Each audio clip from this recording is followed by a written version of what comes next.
మనోహర నా హృదయమునే ఉమధువనిగా మలచినానంటర తీవర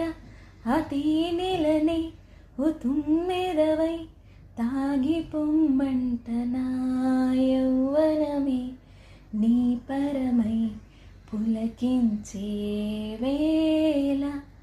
నా ఎదలో ఒక సుఖమే ఊగెనుగా ఉయ్యాల జడివానై ప్రియా నన్నే చేరుకోమ్మ శృతి మించుతోందిదా ఒక పాన్పుపై పవలిద్దాం కసి కసి పందాలెన్నో ఎన్నో కాసి నన్ను జయించుకుంటే నేస్తం నా సర్వస్వం అర్పిస్తా.